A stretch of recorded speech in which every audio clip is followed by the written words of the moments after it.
Ngayong araw, andito ako ngayon sa aking munting bahay. Walang pasok yung aking anak, kaya bakasyon muna kami dito. Tapos na akong maligo and then mag-i-start na rin ako ditong mag-skincare. Papakita ko nga sa inyo at eto nga, i-share ko na din. Brilliant nga po pala yung aking gamit dito sa aking mukha. Konti nga lang din yung aking inilalagay na toner dito sa aking mukha para hindi masyadong mahapde. Dinamay ko na rin yung leeg para pantay kutis. Next na tayo dito sa paglalagay ng sunscreen. So eto nga pala yung pinakagusto ko dito. Yung kahit hindi ka na maglagay ng foundation, parang naglagay ka na rin dito. Kahit nga nandito lang ako sa may bahay or umalis man ako, ito lang yung aking ginagamit at hindi mawawala sa aking bag. 1 year ko na nga rin to gamit hanggang ngayon. After ko naman din makapaglagay dito, ito na nga inasikaso ko yung aking buhok. Wala nga rin pala ako ditong dalang blower, kaya ayan, sinuklay ko muna. Nakita ko nga tong aking anak nakatayo dito sa may veranda, ito pinansin ko na at pinuntahan ko na nga siya. Nakipag-banding na nga rin ako sa kanya, baka naiinip siya dito dahil wala siyang kalaro.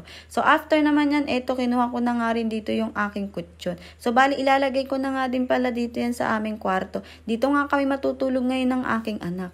So, eto nga kutsyon na to, ilalagay ko dito sa may kwarto ni Ate Manatchang. Nahihirapan nga ako at nabibigatan ako ng mga oras nito.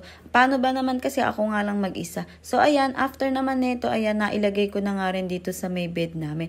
Nung okay na, eto kinuha ko ni saksakan ng aircon. Inopen ko na nga rin ito para ma-check ko na nga rin. So, eto na nga rin yung remote. Nilagay ko na nga rin dito sa 16 para malamig na nga rin habang ako'y naglilinis dito at nagko-cover na rin ako dito ng aming bed. Habang wala pang ang pasok, dito muna kayo mag-i-stay ng aking anak para matulugan na nga rin namin tong aming munting bahay. So anyway, balik na nga rin tayo dito sa aking pagkakabit ng bedsheet.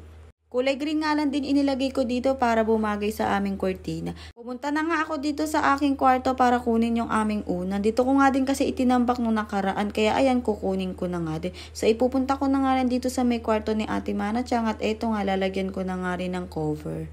3 unan nga lang din yung aking nilagyan at yun lang din yung aking kinover. So ayan, tig-isa lang din kami ng aking anak at yung isa para sa paa niya.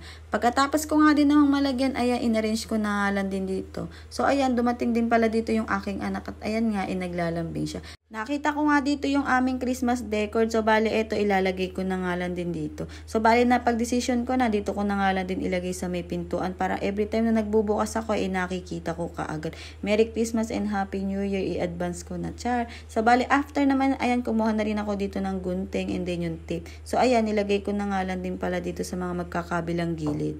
Nang okay na nga, ito ilalagay ko na nga rin dito sa may pintuan. So, bali yung nakalagay na Merry Christmas and Happy New Year, magkabaliktad. Kahit saan pwede nyong ilagay. So, bali, ayan, nilagay ko na nga lang din dito. So, ayan, success naman. Kahit papaano, naidikit naman ng konti. So, yun lang, hanggang dito muna. Thank you!